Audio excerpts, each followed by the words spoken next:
evaluation.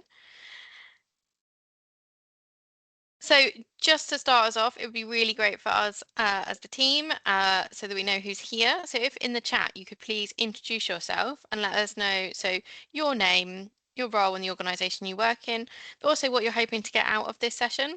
It will help along the way to make sure that I'm pitching it right and also that I might preempt any questions that you might have.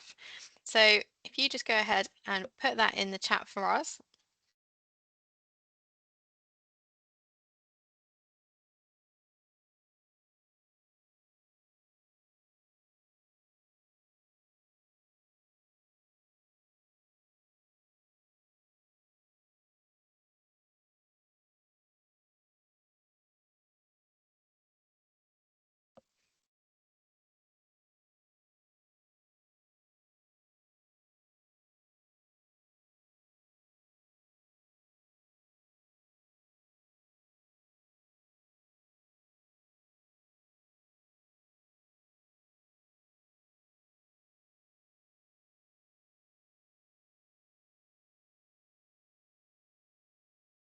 Oh, everybody so far has been from a different organisation. That's good, isn't it? It's got a wide variety of representation going on.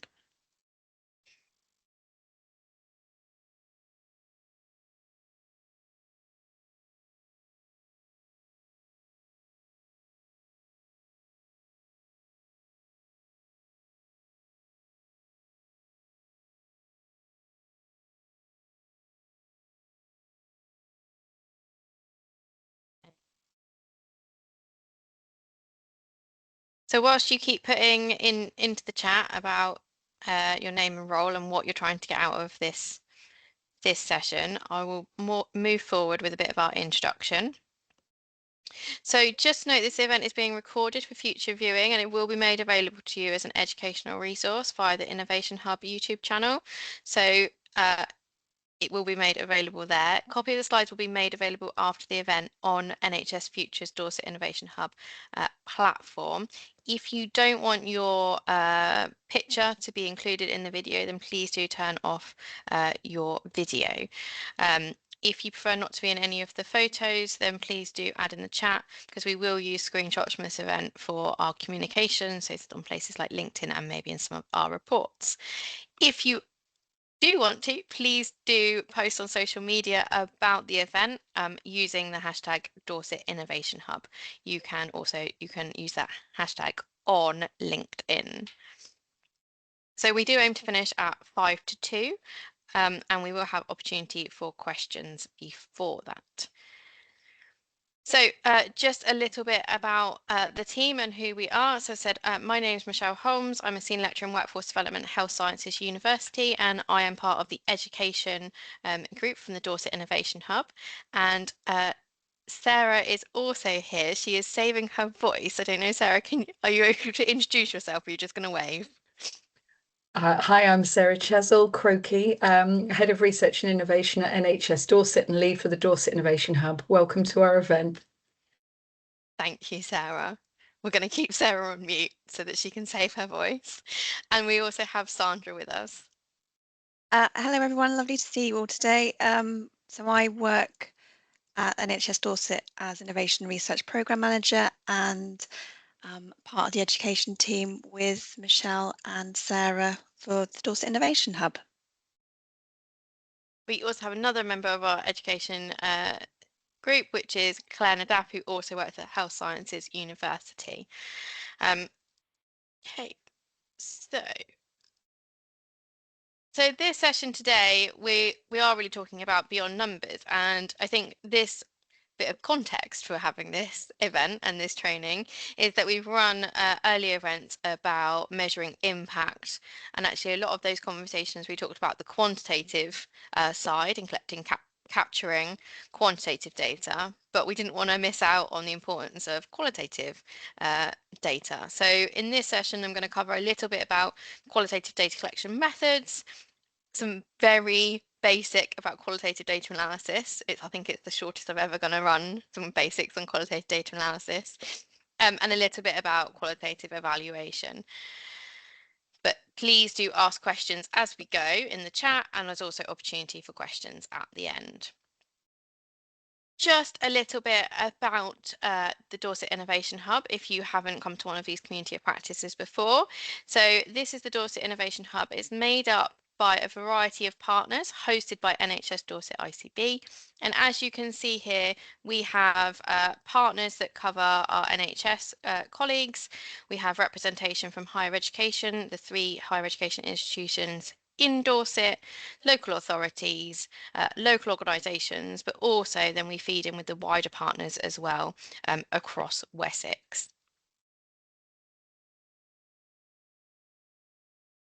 And so this is a little bit about who the Dorset Innovation Hub are as people. So our programme group, as put here, is likened to a mini ICP and is made up of representatives from all the partner organisations, and they oversee the development of the programme, receive project updates, think about risk issues and sort of our performance as a whole. And then we have our innovation core team, which is we've got here is small but perfectly formed, and these are the people on the ground who provide innovation advice and support, but also deliver things like the education programme, support work with our strategy, evaluation, and run our events. And the last thing that I wanted to just highlight with the Dorset Innovation Hub is the variety of resources and support that's out there. So just signposting you to, if you haven't seen it already, NHS Dorset Innovation Service. The Dorset Innovation Hub also has a space on NHS Futures. After the event, Sandra, if I'm not wrong, people will be invited to that space if they're not a member already. Yes, because that's also the space where the slides will be made available post the session today. So your slides will be available there. Do look there and on the website for things like our training opportunities, resources, newsletters, and our other events. So we do also, as well as the community of practice, run a one-day fundamentals of innovation adoption training, and we run that 3 times a year, alternating between the east and west of the region.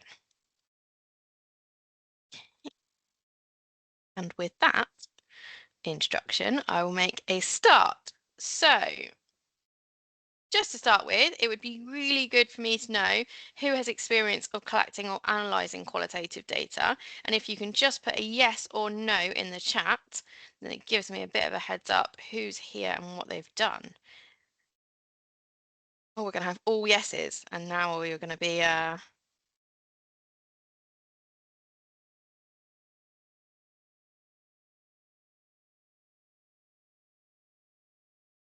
lots of yeses.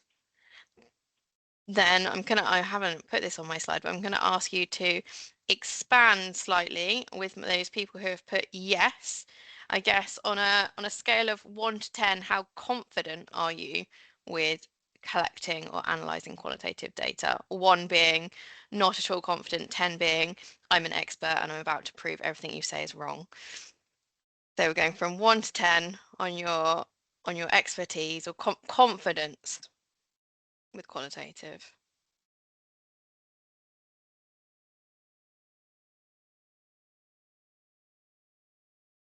Okay. Good mix of people and their confidence. Okay, perfect. So I will sort of start by saying I've pitched this at a very basics level, but hopefully will give you a little bit of insight. And obviously, if there's other questions, then please do shout them out or put them in the chat. Okay, so just to start with, a bit about so what is qualitative research? Well, qualitative research we can think of as those characteristics of it is that textual data. It looks at participants' feelings, their beliefs, their values, what's meaningful to them, and it can be captured in a variety of ways. I like to think of it as is that rich data that you can't necessarily capture with your statistics. So I have heard that qualitative research is described as statistics with tears. And I really like that kind of message, that actually it provides that depth and that richness that you can't really tell from a number, but you can tell when you read something in participants' own words. Now, I wanted to thread a bit of an example of qualitative research through the entire training session, rather than giving you just one example at the end. So I focused on a project that a team at HSU were involved in, and it was an evaluation looking at advanced and consultant practice roles within radiography across the Southeast region. And I've picked this mainly because it was a mixed methods evaluation. So it was really looking at how the advanced and consultant practice roles have been embedded, and then also what needs to happen next. So there was some parts of this that were quantitative, where they were looking at financial impact, but actually a lot of it was looking at the qualitative side. So there was sort of a survey on how many roles there were, the kind of finances that went with it, their qualifications. But what we really found was the qualitative work to then look at how had that impacted workforce and service delivery, that we couldn't really create into a survey because we didn't know what to ask at this point. We wanted to just see, okay, from their own point of view, what had the impact been? And so we used some qualitative interviews to do that. So that's just to set the context of my example. So I have another question for you, and given the varied expertise, I'm looking for lots of answers here.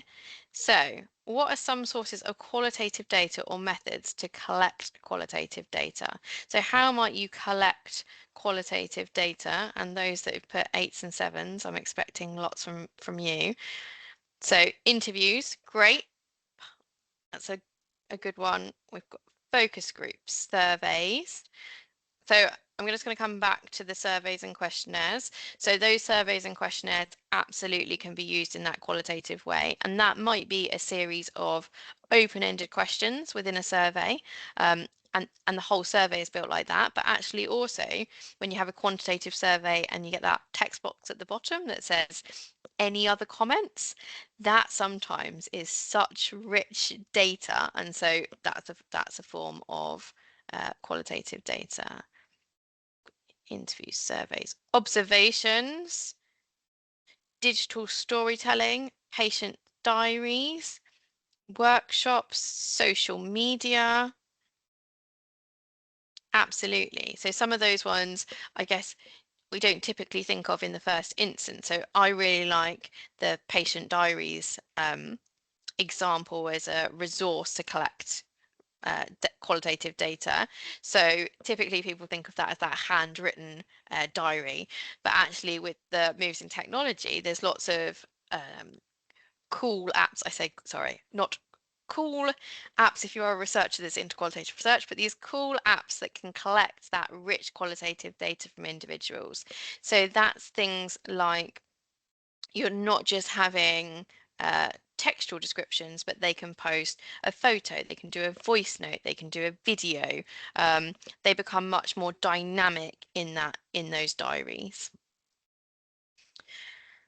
What else have we got here? The social media that we said, I think that's a really interesting one. So you've got people's posts on social media. There is a little bit of extra ethics and governance when it comes to social media for qualitative. So if something's publicly available on social media, then that can be used in some way. But actually, we wouldn't necessarily go and use social media in something like closed Facebook groups without seeking express permission from that group that they'd like. We could use their data that way. Big data, Janine's put, yes, there are some actual big qualitative data sets, not as many as we have for quantitative data, but there are some national big qualitative data sets where they've done interviews sort of nationally or with big groups that you can use in that way. So that is a great list, and I'm gonna show my list and we can compare. So some other things that I'd sort of brought out here, I think we've captured most of them. Oh, I just realised observations is spelt wrong. I do apologise. Don't know what an observatio is. Things like reports, policy papers, organisational documents, they can be used for qualitative research where we can look at, what's being said in an organisation and the processes. Photographs, patient case notes, care plans and reports, reflective journals, forums, blogs. So there's a real variety of qualitative data that can be collected. And obviously for all projects, you're not going to collect all of this, but actually you're not necessarily just pigeonholed into collecting one form of qualitative data when you do an evaluation. There are obviously many more that are out here, but these are just some of the methods of qualitative data collection.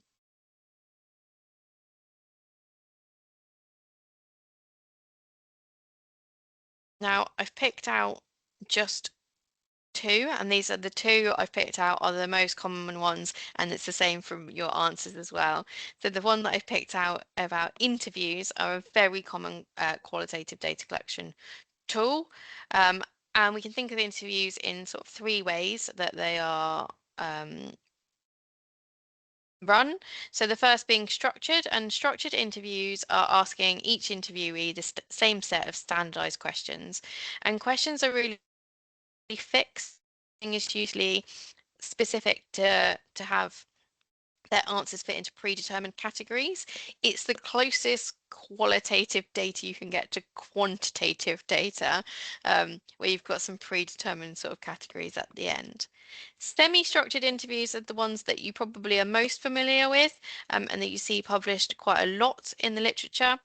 And these have sort of pre-established general topics, but actually the way that they are built is that there's flexibility in the order of the questions, allowing for exploration of new topics that come up, and interviewers are supported with a series of prompts to help them sort of go through that interview and draw out that rich depth of information.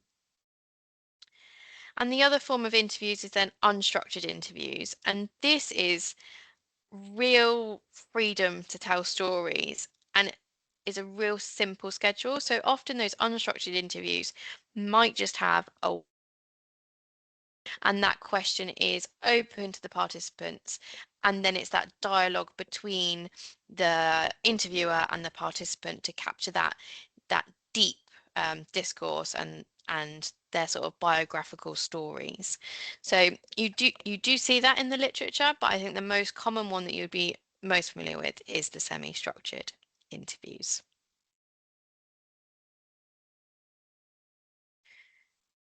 And the other sort of most common one that you would see and may be very familiar with based on your answers is about focus groups. So I think to set out the aim of a focus group, it's the way of collecting that qualitative data by engaging a small number of people together and having this informal group discussion on a particular topic. Now, people typically fall into the trap of saying they want to do focus groups when they think it might be a slightly easier way to capture lots of people in one space instead of doing individual interviews. But it's really important to understand that the aims of those interviews and the aims of the focus groups are separate. So interviews are trying to get those individuals' experience, and the focus group are to understand that shared understanding of a topic or a set of issues and understand that sense making that happens when you bring people together. There is this exchange of views, but ultimately at the end, whilst you might identify differences, at the end you end up with this shared understanding of a topic and their behaviours, their feelings, their attitudes towards it. And there's not really the opportunity to draw out those individual insights that an interview would.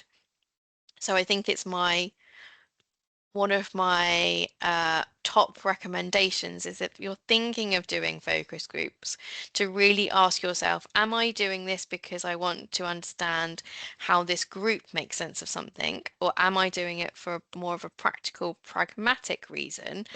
And is it such that I should be trying to do individual interviews instead?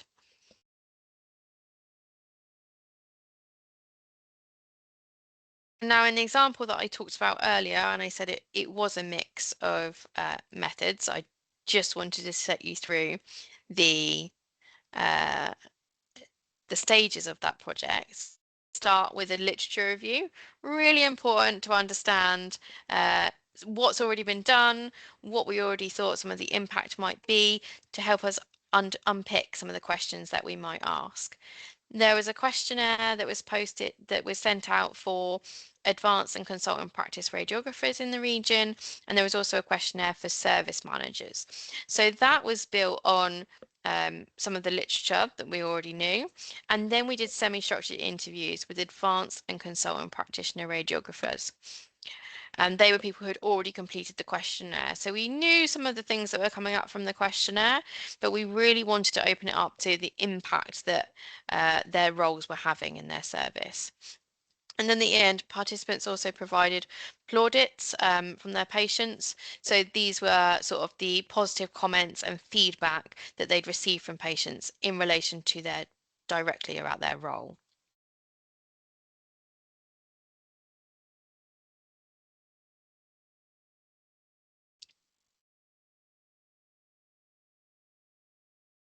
Now, I'm going to ask you in a second about what questions we might ask, but I wanted to give some topic guides are the basis of that qualitative data collection for interviews and focus groups, providing you with a list of questions that you might ask. Now, remember, these can be quite broad. We don't have to ask lots of questions. You might have a handful of questions that you're going to ask.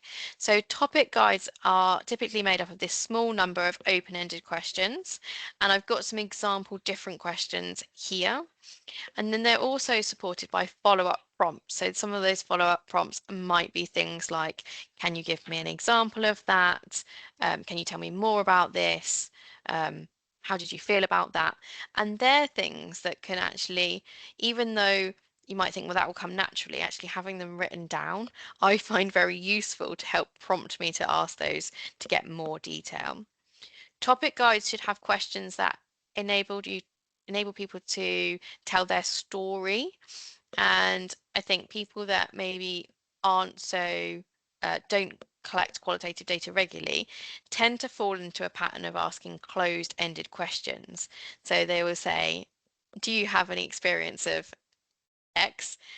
Which tends to lead to a yes or no kind of response.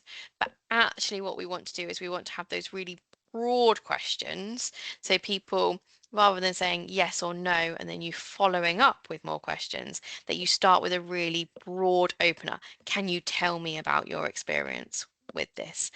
And that gets people to really relax into actually, you really want to know their story, and then follow up with other questions.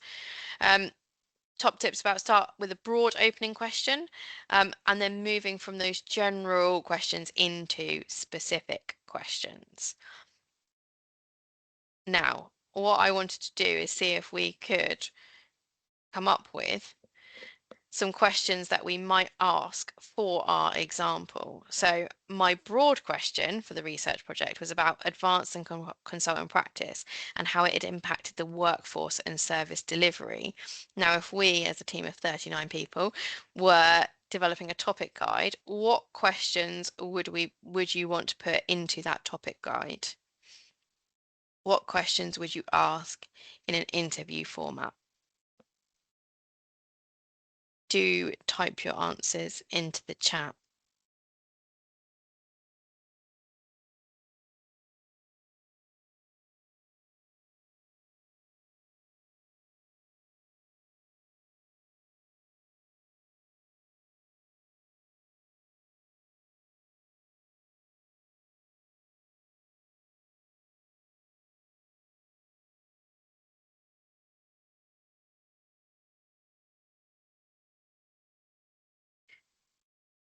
Lucy's put a really good one. Tell me about your role. That's a great opening question. I think that actually might have been our opening question. So what that really invites is a really broad open question to start to get those different elements from that individual. Okay, you then start to see that context to be able to then prompt for further questions. Have my slides just disappeared? Yes, your slides. I do apologise. Let's try that again.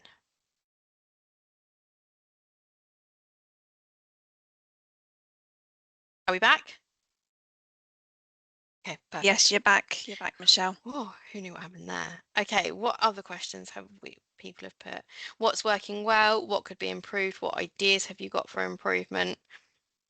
Excellent. I think those, Gary, those points that you've put, I think really great, that big opening, well, what's working well? And then those other prompts of actually what could be improved and what ideas have you got for improvement?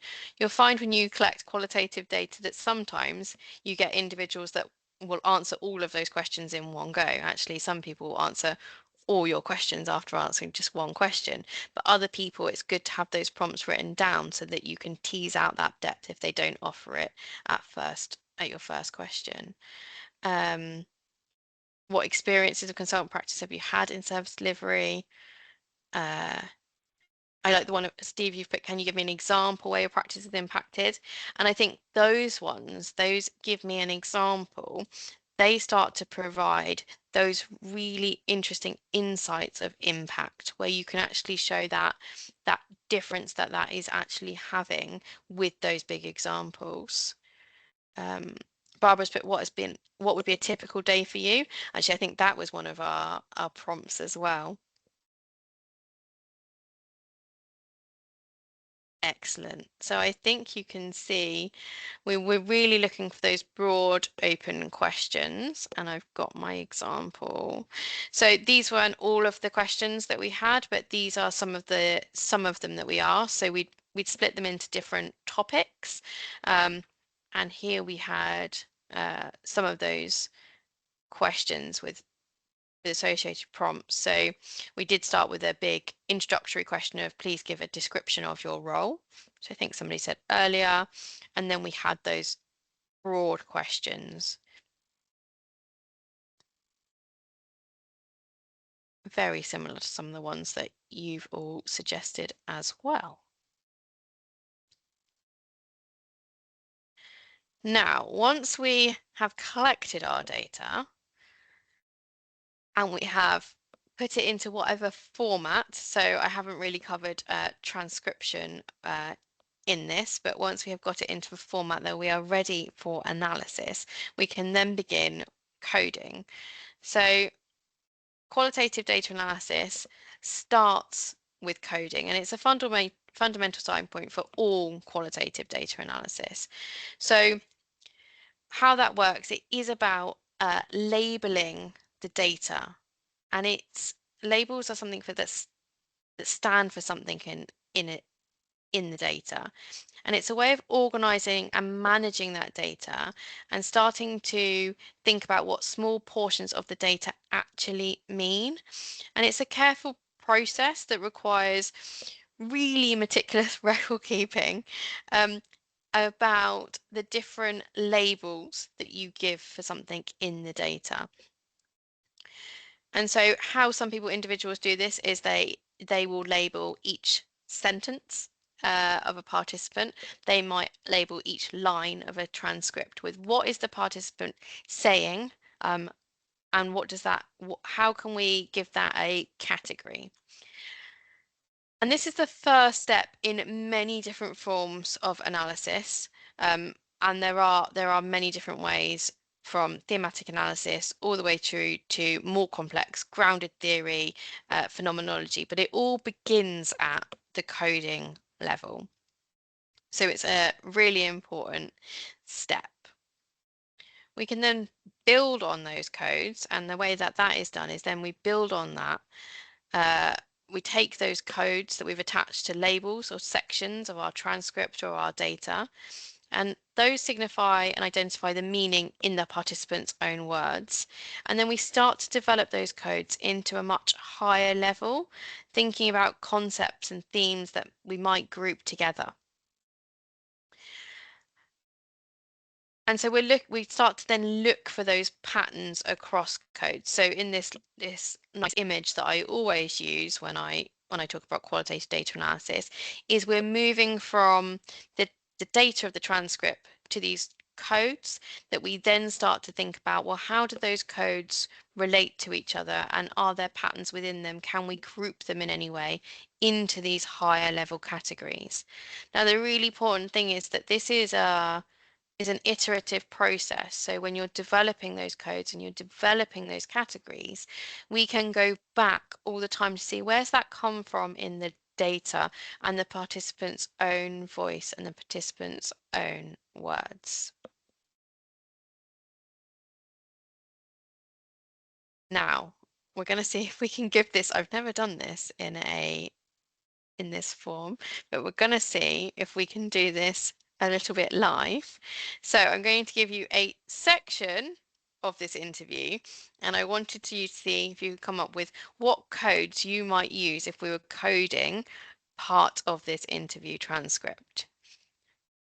So I'll give you a minute just to read through that, and I have broken it down into 3 sections, but you might have a different way of breaking it up. So I'll give you a minute to read that, and then pop into the chat some of the codes that you might use to label that text, those different elements of the text.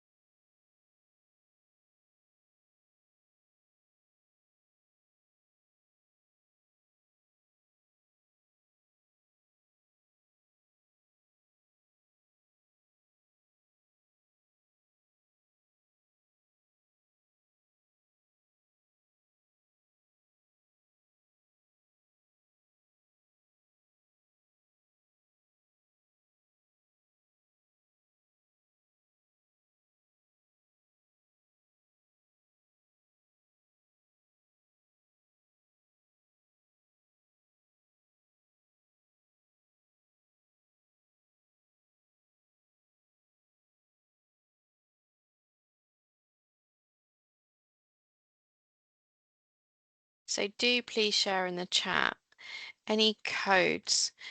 So we're looking at the way that we might label some of the information that's coming up in this text.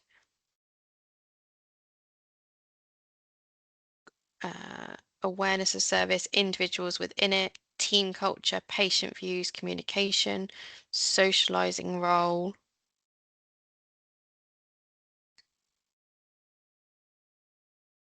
Recognition. There's no right or wrong answers, also, I should say here. Accountability, gratitude for work. Connection, socializing, accountability, siloed working. Oh, now we're going really fast. Communication, professional validation, culture, networks. Loneliness, practitioner communication, affirmations, professional networking.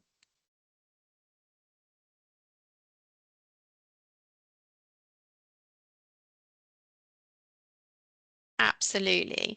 Now, what you can see here is that actually we've all come up with very different codes, and whilst I had similar things, the actual codes that I came up with were different, and that's okay. So in qualitative research, I think some of the argument or critique of qualitative research is that there's a level of interpretation from the researcher, but that is part of qualitative research and shouldn't be seen as a criticism. That is part of the process. Often qualitative research can be done with more than one individual to sort of sense check those codes and those high level categories to ensure that it makes sense. But another way to do that is always making sure that when you've developed those themes and those high level categories, that they really represent the data, and going back to, is really that what the participant was saying? One of the other codes that somebody's put that I wanted to bring up was Sarah's code about straddling boundaries. And this is an example of an in vivo code. And an in vivo code is where you're using the participant's own voice to create that code. And they can be really, really powerful when instead of giving a label that we might have done already. So for instance, communication, that's something that we've come up with. But actually those in vivo codes keep that code really at the level of the participant's voice. You don't tend to use them, you might not have very many, but they are a very good way of keeping that data grounded in that patient voice.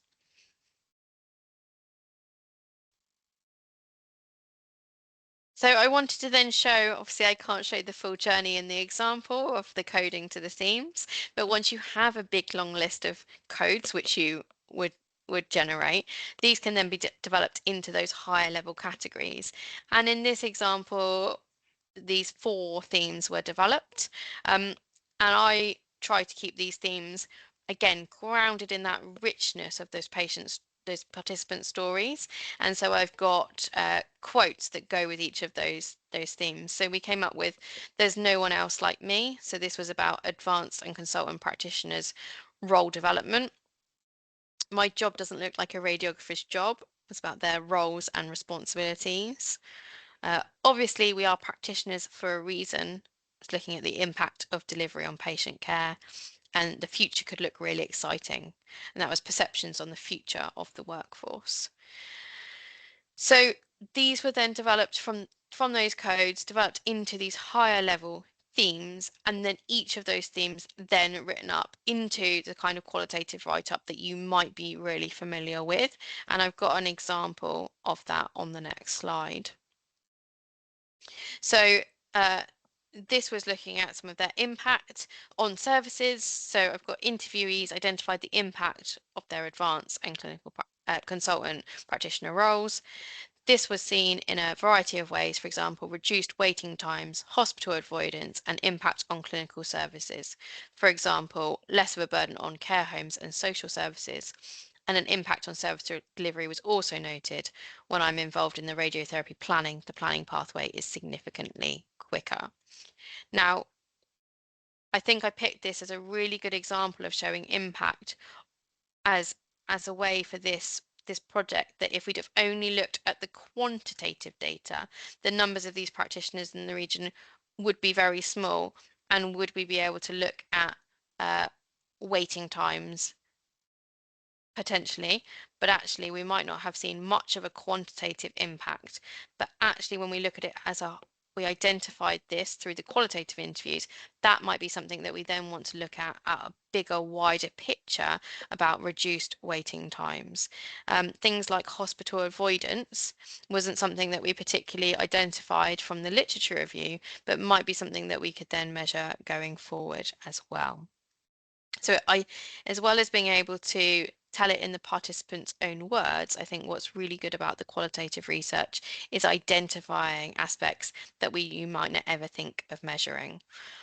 My one big example with qualitative, which I think to me always shows the real importance of collecting qualitative data as well as quantitative, is doing a project which looked at a service where many people improved and had great benefits on the quantitative side, but when they were in the survey asked if they would return to the service or recommend the service, it was a really low score. And we couldn't really understand why, given that they'd had such improvements. But when we did the interviews, the interviewees all turned around and said there was no parking, and they wouldn't return to that service because they couldn't park there and found it very difficult to access. And that was such a light bulb moment on this is an incredible service that is making people so much better and having great patient outcomes, but the location is terrible, and we need to think about that and how patients access that service. I just want to share that one with you because I think it's just it's always stuck in my mind as the importance. So I wanted to leave plenty of time for questions, but I did have some sort of summary key points. So I think really important to note that qualitative research can complement the quantitative data, and so you can think about its use for your other data collection mechanisms, or it can be used on its own based on the aims and objectives of what you're trying to get out of your evaluation. There's many different data collection opportunities. So I think, you know, I did focus on interviews and focus groups, but actually there's lots of qualitative data that is available to you already, where you're not necessarily having to go out and capture more information for that evaluation. So using that is really a good opportunity. Transparency is key in methods. So whilst I touched on the fact that qualitative research does have an element of interpretation, and that's not necessarily a bad thing, it's being really clear in the write-up of any qualitative evaluation to be really clear about the processes and that you've undertaken through the qualitative data collection and analysis. And then my last key point is about when you're writing up that qualitative data, it's about using those themes to try and tell a coherent story, using that patient voice, and that write-up should really aim to answer your overarching research question. So there are some questions in the chat already. So you can put your hand up and open your mic, and I'm happy to take any questions, especially for those people who maybe have some more in-depth questions about qualitative, where this might have just recapped your basics. So we have had a question about, is it advisable to base the questions on predefined themes? Okay, so I could say yes and no. Okay, so it depends on the qualitative approach that you're taking. So sometimes you will have themes within your data, so that there'll be things that you wanted to look at. So in my example of the advanced practitioner roles, we had things that we wanted to look at about the roles, the finances. We wanted to ask them about the impact on patients. So we had those themes for our questions, but in the analysis and that coding, we didn't code to those questions and those themes. We coded what was the participants telling us, and then we categorized that and developed those themes. We didn't develop those themes around just a set answers to the, otherwise we would have ended up with themes of role, finances, we asked questions about research, leadership. It was broader than that. So you should always try sticking to, when you're doing the analysis, sticking to what the participants are telling you, not predefined themes. My caveat to that is that if you're using a particular method, so in framework analysis, that's where you might have predefined themes. For example, if you were looking at an existing theory or an existing framework and you wanted to look at your participant data and how it compared to that existing framework, that existing theory, that existing guideline, you might have existing themes that you would look at, but that is a very different approach, and you would still do that coding that underpinned that stage first, and always be willing to develop new themes, because actually, whilst you might have some predefined things in your mind, you want to stick to what the participants are saying and be open to new information coming up.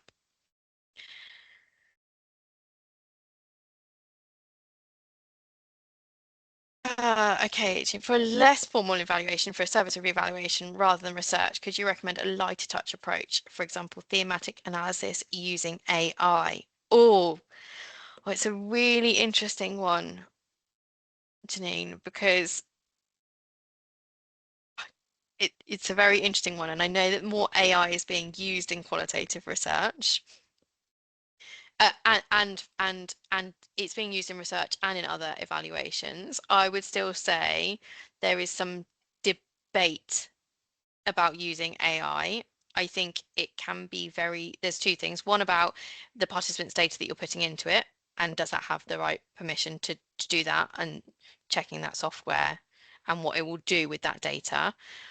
So there's that side, but there's also that it can give you some high level themes, but sometimes it misses some of that context and some of that data and some of that information, and doesn't keep it at the participant's voice. So I would say tread carefully and with caution. And there are some recommendations that are coming out at the moment, but I probably don't feel confident enough to advise you on its use at this point, because I still think it can miss gaps in that.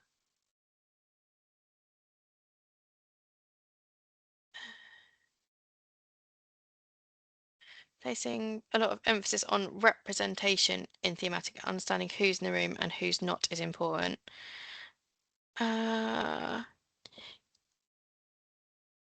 Gary, can you just provide some context for that, if you're able to come off? Yes, I'm yeah. happy to. Yeah, so my focus is on qualitative surveys, getting a lot of responses in. But if we have a high bias in qualitative input responses, and of a particular demographic, and that is then used for decision making, then it can exclude the people that weren't included. So understanding who said what and weighting the people that are more marginalized, I'm thinking maybe people that are neurodivergent compared to people that are neurotypical, would have a bearing on how you analyze the results and what decisions you make on the back of it. Absolutely, and I completely get that. So I think that's where it's quite important to capture some of that context about your participants, especially where you might have that underrepresentation. So it might be saying, you know, some participants felt or suggested they had this experience, but actually one participant with neurodiversity, identified that these were additional challenges, for example. And I think drawing all of that context out in the write-up is really important.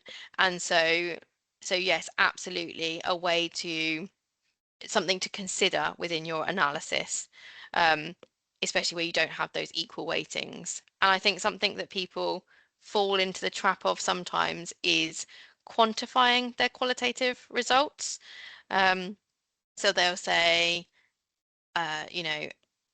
8 out of 20 participants had this code. Well, actually, what does that tell us, when actually we might want to see, just because one person says it, it might still be really important because that's their experiences, like you've just identified, by those people who are underrepresented in that research or that participant group. So yes, absolutely. I think you need to draw out those differences within the write-up and within the analysis. Lucy has asked, would you usually test your questions before starting your data gathering? Absolutely. Creating that topic guide, testing it out with somebody who could be a participant, with a patient and public involvement, somebody with experience, often very, very useful to check that wording will work right, those prompts are right. Obviously, if you were doing something like semi-structured interviews, you might change your questions, and you've got a little bit of flexibility in those questions, but absolutely testing it is really important, like you would do with a survey.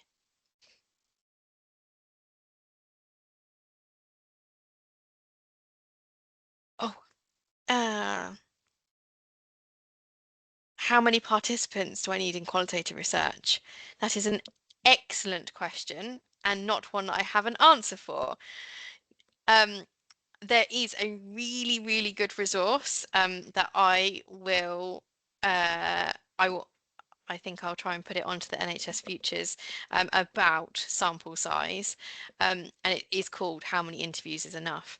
And it's a question that many people fall into a trap of, and people say, "Oh, well, you know, most things I read are 10 to 12, and that's enough," and it is more complicated than that.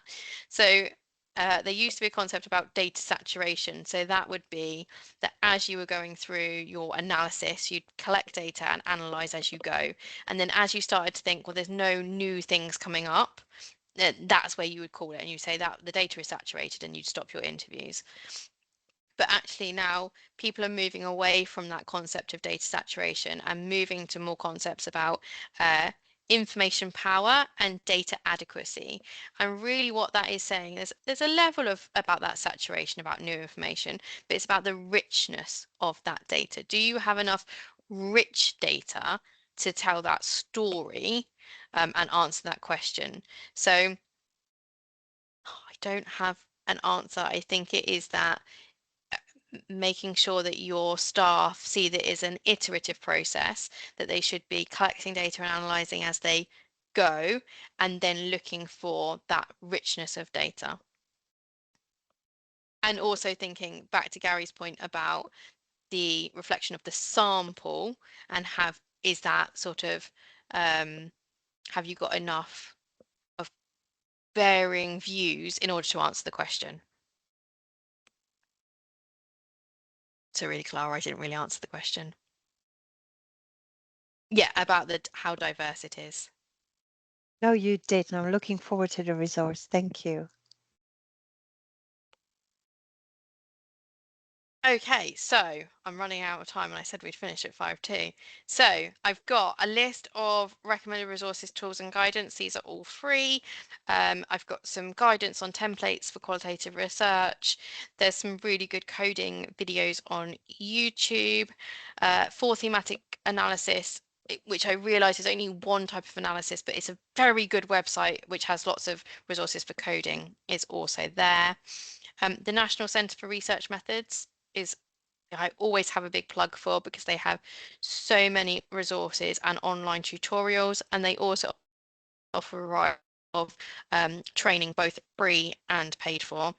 And then I've also put a link for a criteria for reporting qualitative research, which is really good for thinking about the write-up.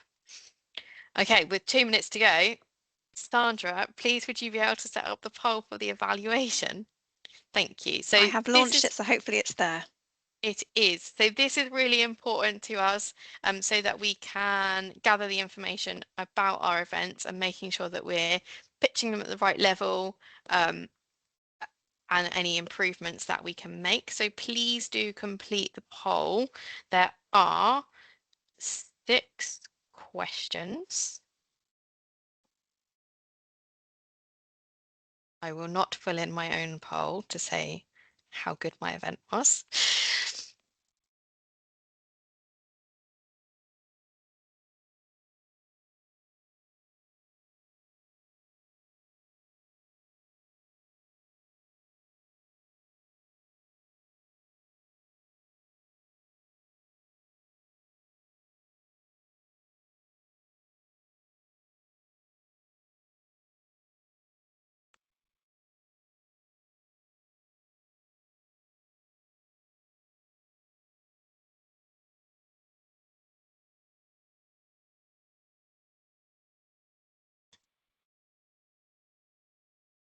Okay, whilst people are just finishing that poll, and I would really encourage you to fill that in. It's very useful for us in our evaluation and also our reporting of events.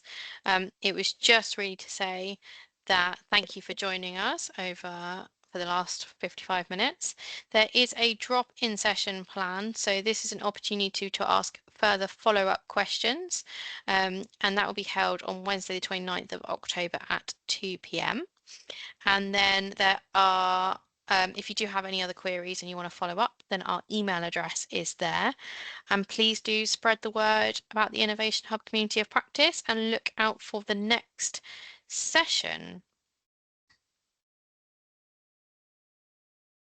And thank you for all attending today.